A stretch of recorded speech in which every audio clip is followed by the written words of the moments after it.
Hello and welcome. UVA Speaks is a podcast of Lifetime Learning, a division of the Office of Engagement at the University of Virginia. Lifetime Learning brings the knowledge and expertise of UVA's faculty to the university's alumni, parents, and friends. My name is Susan Lynch, and I am the Associate Director of Lifetime Learning at the University of Virginia's Office of Engagement. This podcast features Jeffrey Lovelace, Assistant Professor of Commerce and Director of the Leadership Minor at the McIntire School of Commerce at the University of Virginia.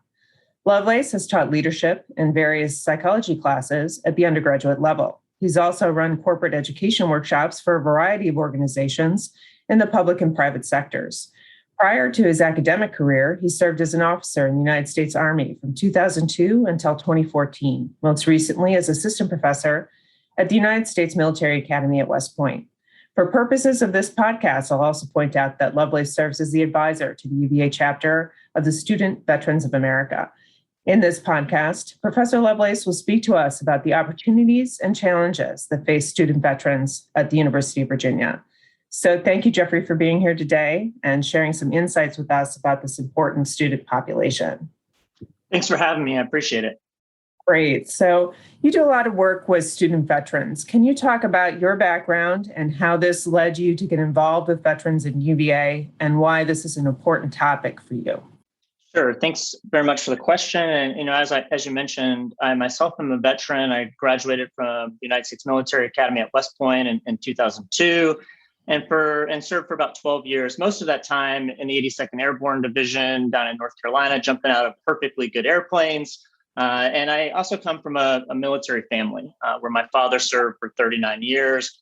I have a brother that is still in the service right now. He's an Army lawyer. So he spent a little bit of time at the JAG school, which is, of course, over there attached to UVA law. And on my wife's side of the family, we also have a deep history of service to the military as well. And so that sense of service has been something important to me. And obviously is something that connects me with other veterans as an important cause, as an important issue that I want to support. In terms of education and the importance of higher education for veterans, two things really have played a key role for me in the broad sense. The first is serving as an Army officer, I saw the benefit of higher education for my soldiers, those soldiers that took classes both while they were in and the things that they wanted to accomplish within the service, or those that served and then wanted to go to get a degree following their time in service. And I saw how education was a multiplier in opportunities for them by pairing educational opportunities with their knowledge, skills, and abilities that they got through their military service. The world really opened up to those soldiers. And so it's a passion of mine to see other soldiers be able to take advantage of the educational opportunities that we have that can really help them maximize what they want to do and what they want to pursue in life. On a personal level, I got to see how education opened up opportunities for me. So I went to West Point, a wonderful university that's really focused on preparing you to be an Army officer. But when I was in Iraq the second time, I sort of felt like I'd gotten to the point, the Army prepared me really well for my career, but I sort of felt like I plateaued, and how was I going to continue to develop? And so the Army had a program that allowed you to go back and get a master's degree from a civilian institution. And so I was able to go back and get my master's from Penn State in industrial organizational psychology. And that opportunity became a crucible moment in my life that helped expand my perspective on what was out there, on the types of things that you can do, how you can have an impact, that impact can be in service or out of service, and you can be a citizen leader beyond your time in the military. And so, frankly, it just really changed my life, and I became very passionate about how do we provide educational opportunities to veterans and just what that does to expand their perspective on what they can do with their lives and how they can be of service to our country or the world beyond just their time in the military. And at UVA, shortly after I joined the faculty here, I served in the military and got my master's, taught at West Point, and decided to get out. I got bit by the academic bug and decided that was the career that I wanted. I went back to Penn State as a civilian and finished my PhD, and was lucky enough to be hired down here to UVA, which, by the way, is a very comfortable setting. I feel like there's a lot of overlap in values and the honor code and what our mission is here at UVA. And when I came back, I was asked to be an advisor, to be a mentor to the student veterans here on campus. And I quickly saw that while we have a lot of enthusiastic support to veterans, there's opportunities that we can better establish a supportive community and enhance the contribution of veteran students here on campus. And so that kind of got me to the point that we are now. Okay, great. So what is the student veteran situation at UVA now? And can you discuss how many student veterans we have here at UVA and what kind of initiatives the university is working on right now? Sure. I think it's helpful to give a little bit of context around this. And so if we think about the veteran population in the United States, it's less than 10% of the population has served in the military. The latest numbers are, I guess the numbers as of late 2020 it was about 7.6% of the US population is a veteran. What does that mean as we think about it in the context of potential students at UVA? This is just a quick cut on numbers, but according to the VA website, between 25 and 44 years of age, which would be a typical age range that we tend to see here at UVA, not exclusively, but tend to see, that's about 4.6% of the US population that are veterans in that age range. In Virginia, we have just under 180,000 veterans from the age of 25 to 44. And so Virginia is actually has an increasing per capita percentage of veterans in its population because of particularly the DC area and some of the things out towards Virginia Beach, for example. We actually attract a lot of veteran population, either recruited from Virginia's population or veterans that decide to settle in Virginia and become residents of Virginia. And so at our graduate level at UVA, according to US News and World Report in 2020, we had about 7,800 graduate students at UVA, a little bit more than that. Of our population of graduate students that are veterans, it's about 408 veterans within that population. That's about 5.2%. So that's actually pretty good. It's pretty representative of what we might expect to see there. I think some schools, the numbers tell us that some schools attract higher percentages of veterans. So in particular, Darden, the law school, and our medical programs, particularly nursing, do a really great job of attracting student veterans, and they make up the majority of the population of graduate student veterans at the university right now. And that sort of makes sense, right? With the DC facing programs of some of those schools, the association between the law school and the JAG school. And so those things tend to attract more veterans to those programs. Where I think we can do a better job at the University of Virginia is in our undergraduate population.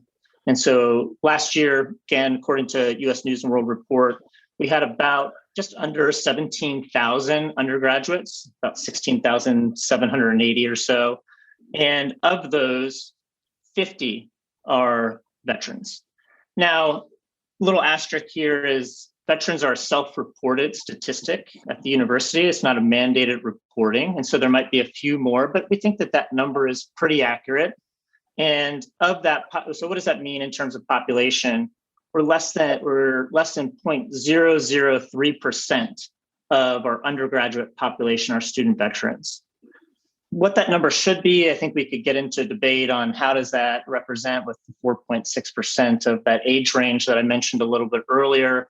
But in general, I think we can agree we'd like to see those numbers be more representative and get more undergraduate veterans. I know we'll talk a little bit about why that can be important for the University of Virginia as we move forward. In terms of some of the things to be aware of and the efforts that we have going on right now, in the past couple of years, our Student Veterans of America chapter, which you mentioned I'm an advisor for, has become much more active over the past 2.5 years. And they've played a huge role in advocating for veteran support here at the university, particularly during COVID, where the university had to make some policies on going online or how they were going to process certain types of financial benefits or tuition, for example. And those things had unique issues that were created for the student veteran population.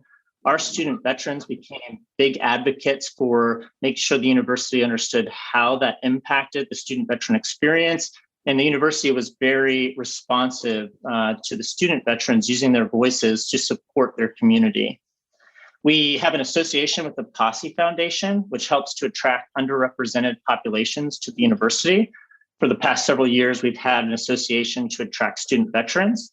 That gets a cohort of about 10 veterans per year that come in through this association with the Posse Foundation, which I would say is not enough. We want to see more veterans coming in, but it provides a nice cohort that we can build around. And those veterans who have come in through the Posse relationship have actually been instrumental to really establishing the veteran community and have played an important role in, for example, the Student Veterans of America chapter.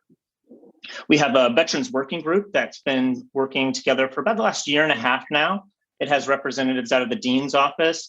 Dave Sauerwein out of the dean's office has played a critical role in organizing this working committee, has representatives from the registrar's office, has representatives from finance, from admissions, from the Equal Opportunity and Civil Rights Office, and others, career services, for example, that we all come together at least on a quarterly basis to talk about issues and what some of our initiatives are in order to better promote a supportive community for student veterans. And one of the examples of a thing that came out of that effort was, I'm happy to say, we have a veteran space that we're planning to open in the fall, as long as everything goes according to plan.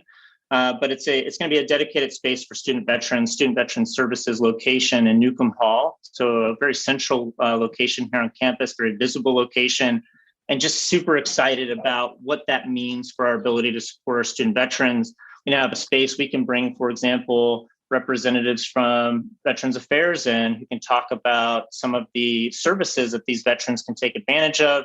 Now student veterans have an easy place to access that they can come learn about how do they maximize their GI Bill benefits, for example.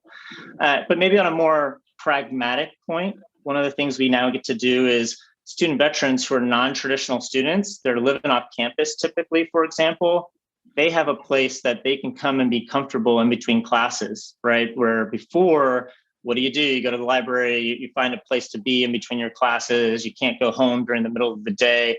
Now they have a place they can come, relax, and study, can handle some of the things they need to do in between classes. And we're really excited about being able to open up and the opportunities that will provide to our student veterans moving forward. So those are just some of the things that are going on right now, and hope that gives a snapshot of the current situation. Really does. Thank you so much. And it's so wonderful to hear about all these things that UVA is doing for the student veterans. It's very important. So thank you for that. Can you discuss the advantages of having student veterans at UVA? I think this is important. I completely agree. And, oftentimes I think about when we have these discussions about student veterans, we say, well, these veterans deserve our support. But I really look at it as, what do we benefit from having student veterans here? And there's a lot of things that I think the university gets. It's not about giving back to a deserving population, which is definitely true, but the university stands to benefit tremendously by increasing the number of student veterans on campus. So if I can, let's step back and think about, well, what's UVA's mission? Paraphrasing here, but generally speaking, UVA's mission is developing responsible citizen leaders and professionals, right? We want those citizen leaders and professionals to go out and to contribute to the world, to provide a life of service and do things in an ethical way, in a values-driven way. Student veterans have already demonstrated a commitment to those values. They've already shown themselves to be citizen leaders who are dedicated to service by what they did in the military. And so by bringing them in, we get people that are committed to the same values that our university is committed to. It's a safe bet that they're going to represent those values and go on to continue to contribute in line with the mission of our university, which I think is a really important thing to consider. Beyond that, we get very mature students that come in, mature students that have experience leading teams, that have life experience and a mature perspective on things that I think benefit our classrooms. Our instructors can rely on them to bring up their personal experiences and connect those with the content of classes, for example. Their fellow students benefit from their life experiences where they can share those things and help even, very simple things like organizing a student project team, right? They know how to do those things and can make those things easier and provide real world lessons to other students that happen outside of the classroom setting. I have a little bit of an anecdote here, and this was actually shared with me by another faculty member in McIntyre. They had a project that was about car mats, and it was looking at some of the processes in car mats. And the other faculty member mentioned to me that he thought it was really funny because he saw this team, they were together, they were working on how are they going to address this project.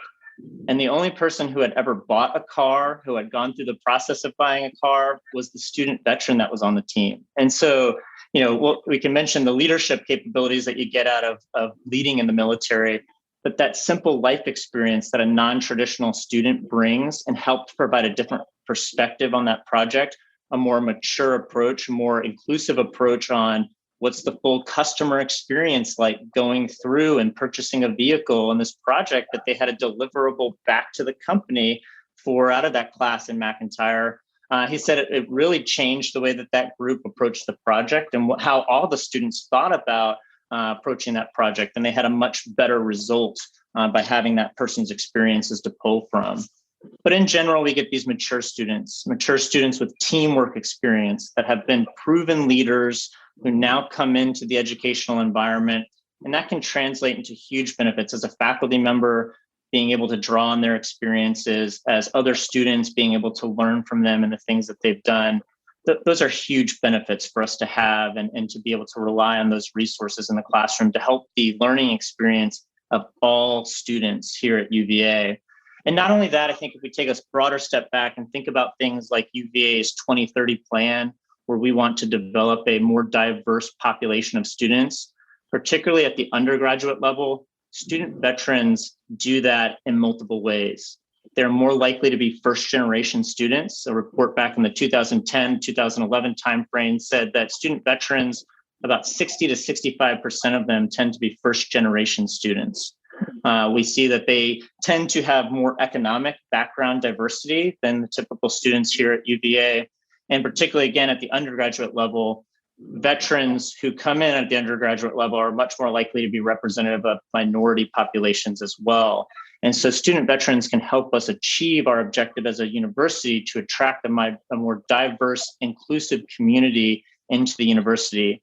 And beyond that, most of our veterans come in with financial support through their GI Bill benefits, which will help them to achieve their objectives and to complete their journey here at the university without requiring necessarily support, though there are some caveats to that I think are worth talking about as we go on in our discussion. Right. Okay, great. I can see how it'd be such a rich opportunities for discussion within classrooms. That would be really great. So can you share a couple of examples of student veteran success stories?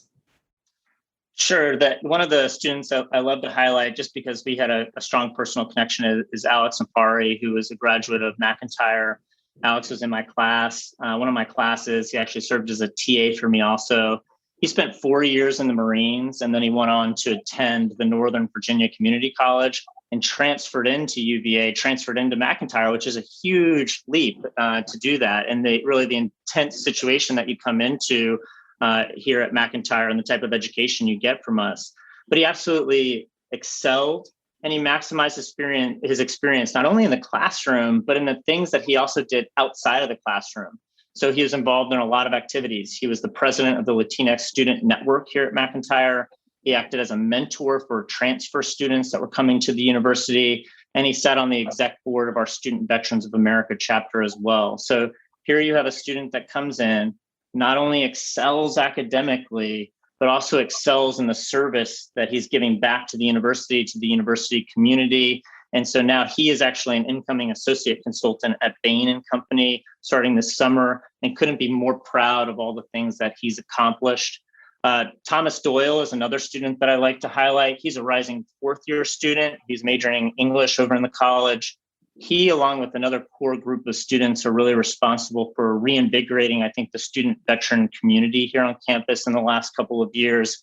He has been a huge advocate for other student veterans. He's brought to bear issues that have come up with credits and completing things for graduation. He, in particular, pointed out some of the financial concerns that were raised based on the impact of COVID-19 and when we had to go online, how that impacted the facilitation of GI Bill benefits. And so he's been a huge advocate for his fellow student veterans. And his passion and motivation for serving others, I'll be frank with you, it has been infectious for me. And it has been a large reason for a lot of my efforts in supporting the student veteran community, just seeing his willingness to engage. There's so many of these stories. Kalina Matthews is a posse scholar. She was accepted into the competitive nursing program here at UVA. And last year, she was awarded the Benjamin Gilman International Scholarship Award. And so now she gets to go study abroad as part of that program. And there's countless other stories like this. And I think what's interesting about them is not only is it excelling at the UVA experience and maximizing the opportunities that are given to you at UVA, but each of these stories also involves giving back to the broader UVA community and maximizing the student experience for others that are here as well. And so just something that makes me proud to see everything that they're accomplishing. Absolutely. Carrying their service forward, which is wonderful. What are some of the challenges involved in student veterans adjusting to life at UVA? Sure. I think, before we get into necessarily the specific challenges that they have, I think we have a challenge at UVA on how do we create an environment that lets student veterans know that we want them to be here. We had the Cornerstone report that was done in 2018 that I know you were a part of and helped to put together. And one of the things we saw was our undergraduate enrollment and just applications were fairly low compared to at least some of the other schools that do a great job at attracting undergraduate student veterans. So how do we let student veterans know we want them to be here is, I think, a challenge. Once we get them here, I think we need to understand that student veterans are like many other non-traditional students, right? They may have had a break in their educational pursuits. And so we need to help them build and understand the study skills that are necessary to be successful here, because it's not a lack of talent. It's not a lack of capability. There's a lot of institutional knowledge that goes into navigating higher education. And we need to give some particular emphasis to helping them navigate that so they can excel to the best of their abilities here at the university. One of the things we see is uneven transfer credits being granted. This happens a lot for veterans, particularly if they're not coming through the Virginia system. And a lot of veterans, even if they're Virginia residents, are not serving in Virginia. They may be all over the world. And so they may be taking some classes and credits through things that are happening on their base or in another state. And so there can be some uneven transferring of those credits coming back in. And sometimes they have to then retake classes. And that creates a little bit of a gap in their GI Bill benefits, for example, applying. Because GI Bill benefits are fantastic, but they give you exactly what you need to complete the degree. So if you have to retake any classes, if you have to redo something or you change your plan, that can create some gap issues in terms of their funding for school. And so that's another thing that I think in general, student veterans tend to face is there are some gap funding issues. Again, as non-traditional students, they're funding themselves through school. They don't have a financial support network typically that's able to help them fill that gap for some of the things like their health benefits here at the university, which may not be included in their traditional tuition bill or their housing allowance that comes with their GI Bill benefits. So some of those gap fundings for books, some of those gap fundings for just the things that they need to live on a daily basis, I think can be some challenges for veterans. Oftentimes they may also need to work outside of just completing their degree. And then again, I think just as we think about non-traditional students, veterans often have 5 to 10 years of experience when they're coming back. And that means that they may have a life outside of being a student, be married, perhaps even have children. And that can be a challenge for any non-traditional student that faces that sort of situation with responsibilities outside of just being able to focus on school. And I think we can do a lot to create that supportive environment to help them navigate those processes effectively. Great. Yeah. So what are the key objectives for you and the university to support student veterans' success moving forward? Again, I'm gonna harken back to something here that you know a lot about. Again, I know you were involved in creating a Cornerstone report where the university evaluated the veteran situation in 2018. But to give a little bit more background here, in 2014 timeframe, the Obama administration came out and talked a lot about the underrepresented veteran population at the highest centers of learning in our country. So schools like the University of Virginia that provide access to wonderful opportunities throughout a person's professional life after they complete school. And the Department of Education at that time came out with 8 keys to veteran success. And the University of Virginia signed a promise to address those 8 keys to success. And so one of the things that's important to me is I think it's now time for us to reevaluate that. Like I mentioned, in 2018, there was a cornerstone report filed that did an evaluation really 4 years later, from 14 to 18. Where are we at? And what have we done to fulfill some of these keys to success for veteran population here at the University of Virginia? We're almost 4 years after that. We're approaching it very quickly from 2018. We're going to be 2022 before we know it. And so a key priority for me as a faculty member, as an advisor for student veterans, is to hold the university accountable. Where are we at with these? Are we being successful? What have we accomplished on this list? And I do think there's some wonderful things happening at the university and a lot of supportive people that want to help the veteran community. But we made a promise to do this for student veterans. Where are we at with that? In terms of stepping back and being a little bit broader about it, our key objective, things that I'm working on with the Student Veterans Committee, that we're working on with the student veterans, is how do we build an inclusive and accepting environment for student veterans that lets them know that their experiences are valued here as a general climate that we can create. If we do that for the population that we have here now, I think we better support them. And then we're able to take in more student veterans and build on top of the successes that we're having with the smaller population that we currently have in our undergraduate ranks, for example. This really revolves around, I think, us being a bit more proactive. One of the things that I found in my support for veterans is if I ever go to someone and say, hey, this is what we need to address this issue that's going on, people are very responsive.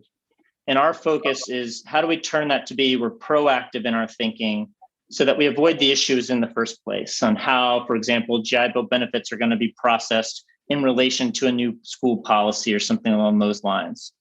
In terms of how do we help veterans maximize their benefits, we now have this location. How do we bring more people in that know the specifics, ins and outs of how to navigate these things and allow student veterans to maximize that effort? And continuing to build upon a centralized support effort for veteran benefits, right? We have this working committee. We have people in a lot of the different offices here at the university that are working to support the student veteran population. But one of the key things from that report that I mentioned to you, they had 2 key recommendations in that report. One was to have a centralized space to provide student services out of. We have that space. It's going to open soon. The other key recommendation was to hire a director of veteran services, which, by the way, I think benefits not only student veterans, but could also benefit faculty and staff veterans, of which we have many here at the university. And so how do we bring that person in who can then coordinate across UVA? UVA is wonderful in that it is very decentralized, and that allows a lot of flexibility to the different colleges, for example, to make decisions that are going to best support their students. But that can make supporting a population like this very difficult across the university when those issues touch so many different areas that are a bit siloed in the way that they can be operated. And so we really need to reinforce this centralized effort to support the veteran population. So we have somebody that's in the room when decisions are being made across campus and can at least help convey how that's going to affect this or how this is going to impact this important population of students. And from that, I think we can then be more deliberate in our recruiting efforts. Like I mentioned, we have the Posse Foundation relationship. That's a fruitful relationship for bringing in veterans. But if we really want to increase the number, we've got to do things more like recruiting veterans out of our community colleges where they can maximize GI Bill benefits early on, and then come into finish here at the main university and really maximize their opportunities to knock out some of those smaller things, get their study skills down, and then come in after the first year of getting back into the school kind of mode. But ultimately, I think we do that in multiple ways, working with the admissions office. I also think that the other effort that we really focused on is building the community by connecting in with the alumni services. We have a vast alumni network here at the university. Many of them are veterans, and I think we can build a supportive community. That doesn't mean just giving back to the university, but also providing mentorship opportunities and things like that. And so that's another key area that we're investing in and trying to build up just the awareness that these efforts are going on at the university so it can tie back into our alumni as well. So evaluate where we are and hold ourselves accountable, continue to build that environment, centralize those services and the effort there, and build out the network in particular with an emphasis on our alumni, I think are some key areas that we're really focused on moving forward. That's really great. I mean, as you mentioned, I was involved in 2018 with the Cornerstone program, myself and two other colleagues. We spent a year really looking at this issue. We were involved in a leadership group, a leadership course over a course of a year.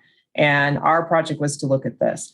And what you're speaking to is really does a lot of the things that we talked about. And I was able to share with our leadership, with my Cornerstone team, that UVA has this space now that will be open in the fall, and we were very happy and excited to see that and to see the progress that is happening with the students that are here and with your leadership and the leadership of others in the university. It's really great to see. So it's really wonderful.